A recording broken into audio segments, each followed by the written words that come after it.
Shindy in a well-known restaurant. "Good day, sir," Stephen answered, blushing.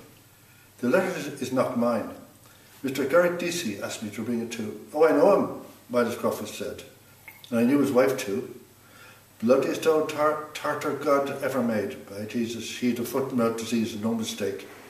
The night she threw the soup in the waiter's face in the Star and Garter. Oh, ho. A woman brought sin into the world.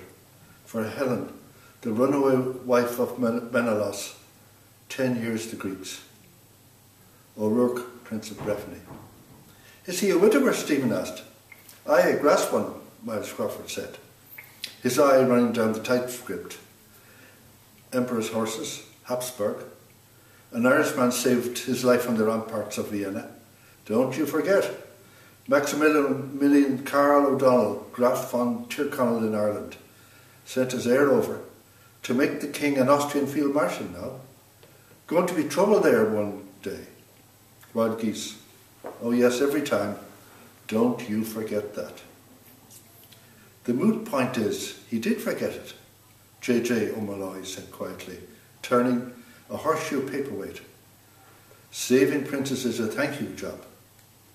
Professor McHugh turned on him. "And if not," he said.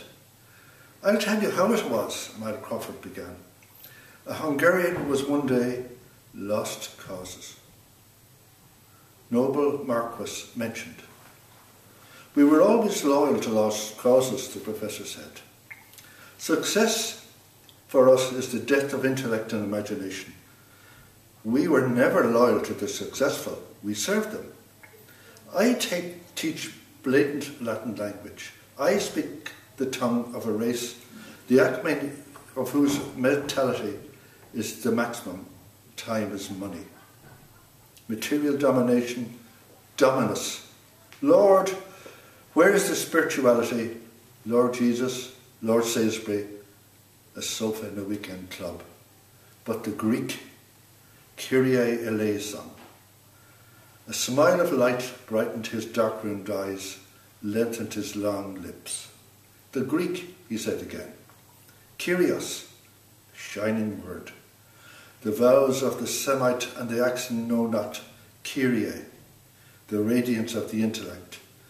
I ought to profess Greek, the language of the mind. Kyrie eleison. The closet maker and the colloca maker will never be lords of our spirit. We are the liege lords of the Catholic chivalry of Europe that foundered at Trafalgar, and of the empire of the spirit, not an imperial, that went under with the Athenian fleets at Aegos Potanomy. Yes, they went under. Pyrrhus, misled by an oracle, made the last attempt to retrieve the fortune of Greece, loyal to a lost cause. He strode away from them towards the window. They went forth to battle.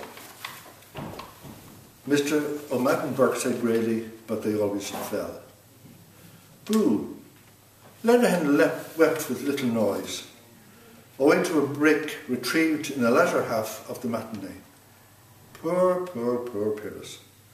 He whispered then in Stephen's ear, Lenehan's limerick.